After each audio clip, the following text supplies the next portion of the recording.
දැන් සඳුන් උතුරේ මෑත ඉතිහාසයේ තිබුණු විශාලතම ජනරැලිය තමයි පහුගියදා ජනාධිපති අනුර කුමාර දිසානායක ප්‍රධානත්වයෙන් තිබුණේ.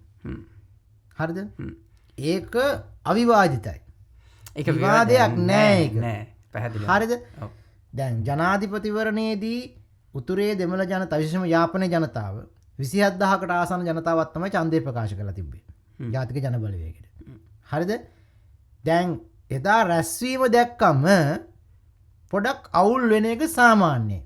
මේ උතුරේ බල කණු කියලානේ කියාගෙන හිටියේ. අර අපි කතා කළා වගේ සඳුන් දකුණේ මිනිසා දකුණේ ජනතාව මෝඩයාගේ ආනන්දයේ තිබ්බා වගේ උතුරේ ජනතාවත් ඒ විදිහටම තියලා තිබ්බා. හැබැයි සඳුන් මම කොයි වෙලාවකවත් උතුරේ දේශපාලඥයන්ට වැරදි කියන්නේ නැහැ. ඇයි?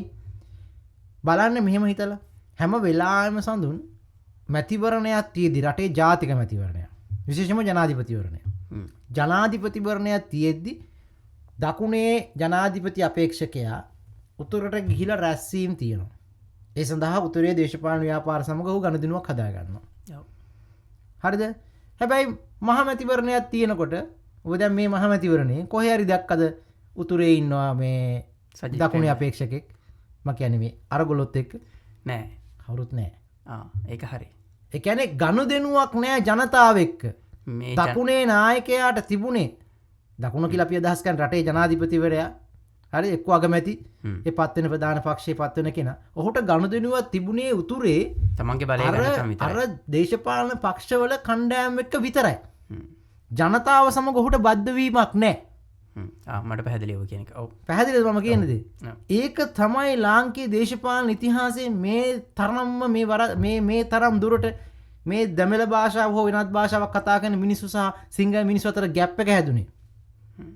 ඒ ભેදනේ හැදුනේ. ඔව්. හරිද? ඒ බෙදිල්ල. ඇයි? දකුණට නායකයෙක් කෙනකොට ඔහු යනවා උතුරට රැස්වීමක් තියලා යනවා. අර උතුරේ ඉන්න නායකයොත් එක්ක. එච්චරයි. ඒතොර ඒ උතුරේ නායකයෝ ජනාධිපතිවරණට ඉල්ලන්නේ නැහැ. ඔහොම සාමාන්‍යයෙන් ඉල්ලන්නේ නැහැ ප්‍රධාන මැතිවරණවලදී. මේ පාර අපේක්ෂක ඉදිරියපත් කරනවා. උටත් එහෙම ලොකු විශාල බලයක් ආවේ නැහැ. එන්නේ නැහැ කියලා උම්ම දන්නවා. උම්ම හදාගෙන තියෙන එක. පැහැදිලිද? ඒක වැරදි. මං කියන්නේ දකුණේ උතුරේ නායකයොත් දකුණට එන්න ඕනේ ජනාධිපතිවරණයකදී. එන්නේ නැහනේ. ඇයි එවිල්ල බැරි තමන්ගේ අදහස ඡන්ද ලැබෙනවද නැද්ද කියන එක වෙනයි. අනිවාර්යයෙන්. හරිද? හැබැයි එන්න තිබුණා ජනතා විමුක්ති පෙරමුණ දශක ගණනාව රෝහණ විජේවීර සහෝදරය ඉන්න කාලේ ඉඳලම උතුරේ දේශපාලනය කළා. අනිවාර්යයෙන්. 10ද 15ද 20ද 30ද හිටියේ කියලා බැලුවේ නැහැ. ගින් දේශපාලනය. හැමදාම දේශපාලනය කළ හැම මැතිවරණයකද සහ මැතිවරණ නැති කාලෙකද වරෙන්තු අතේ තිය මරණ වරෙන්තු අතේ තියාගෙන ගිහිල්ලා දේශපාලනය කළා. ඔව්. හරිද? ඇයි බැරි උතුරේ නායකයන්ට දකුණට ඇවිල්ලා රැස්වීමත් මේ මැතිවරණයකදී ජාතික මැතිවරණයකදී හිට ගන්න? මං කියන්නේ මහ මැතිවරණයේදී පවා. පැහැදිලිවම. ඇයි ඔහුන් ඒ කෑල්ලේ හිර වෙලා ඉන්නේ? අන්න ඒක තමයි ප්‍රශ්නේ. ඉතිහාසයේ ප්‍රථම වතාවට මේ මැතිවරණයෙන් අන්නේ කෑල්ල බිදිනවා. ඒක කඩනවා මේ පාර. හොඳට මතක තියාගන්න.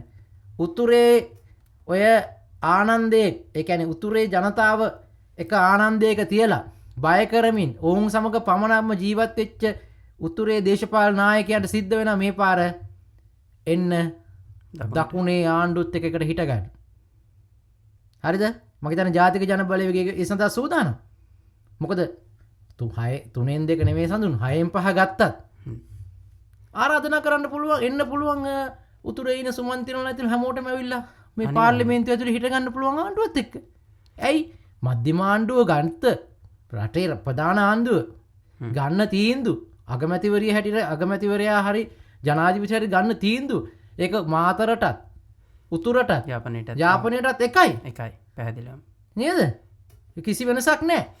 එහෙනම් ඉතිහාසයේ පළවෙනි වතාවට මම කියන්නේ අන්න හදාගෙන තිබුණ අර එකක් එයාලා පොඩි ආනන්දයක් සුමන්තිරන්ට රිදෙන්නේ ඒකයි.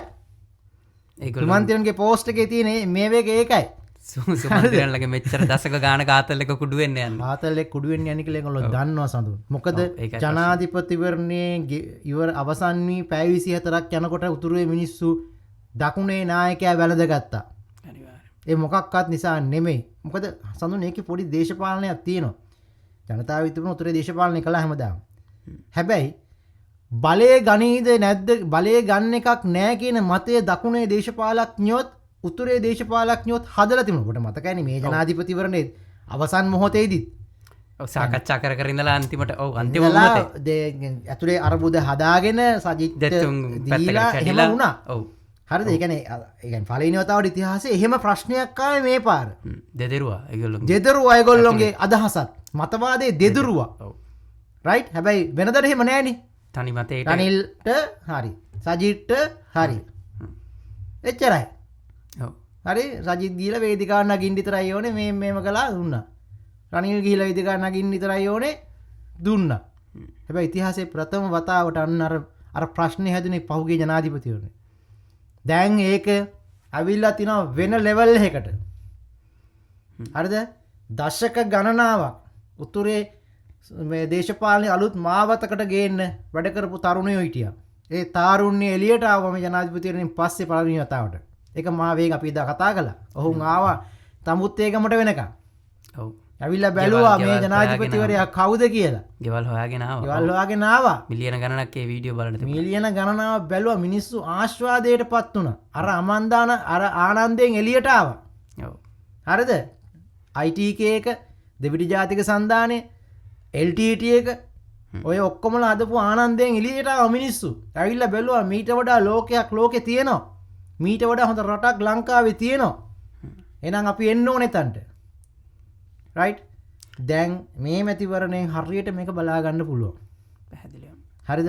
හැබැයි මම කිව්ව එකයි කොයි වෙලාවකවත් මම ඒ දේශපාලකයන්ට වැරදි කියන්නේ නැහැ. මොකද ඔවුන් ඈත් කළේ අපිමයි. දකුණමයි. දකුණමයි. ඔව්. ඒ නිසා අපි මේ මැතිවරණයෙන් පස්සේ අපි ඔවුන් ආපහු එකට එකතු කරන්න ඕනේ. හරිද? ඔවුන් මේ පාර්ලිමේන්තුවේ තමන්ගේ ජනතාවගේ අයිතිවාසිකම් වෙනුවෙන් හඬන ගන්න ඕනේ. ඇයි සඳු? මොනවා කරත් අපි ජනතාව සමග මිශ්‍ර වෙලා තියෙන හරි අඩුවෙන් උතුරත් එක්ක. ඒක ලොකු ගැටලුවක්. හරි ප්‍රශ්නයක් ඒක. අපි ඔවුන්ගේ ප්‍රශ්න හඳුනාගෙන තියෙන ස්වරූපය වැරදි. ඒක අපි අත්විඳලා තියෙනවා. ඔවුන් සමග එකට ඉඳලා කාලා බීලා තියෙන නිසා අපි දැකලා තියෙනවා අත්විඳලා තියෙන අපි හඳුනාගෙන තියෙන විදිය වැරදි ඔවුන්ගේ ප්‍රශ්න. එහෙනම් ඒ ප්‍රශ්න අරගෙන උතුරේ නායක වෙන්න ඕනේ. පාර්ලිමේන්තුවේ වෙනදාට ඇවිල්ලා පැත්තක ඉඳගෙන මොනවා හරි එකක් කියලා මොනවා හරි එක්කෝ හදිසි නීතිය ගැන හරි එහෙම නැත්නම් මොනවාද චෙක් පොයින්ට්ස් ගැන හරි කතා කරලා යනවා වෙනුවට සැබෑ ප්‍රශ්නේ කතා කරමින් උතුරේ ජනතාවගේ සංවර්ධනය වෙනුවෙන් ඔහුන්ට දායක වෙන්න වෙනවමයි මේ පාර. එහෙම නොවුනොත් මොකද වෙන්නේ? එහෙම නොවුනොත් ඊළඟ මැතිවරණයේදී එයාලත් ගෙදර අනිවාර්යයෙන් මතක තියාගන්න.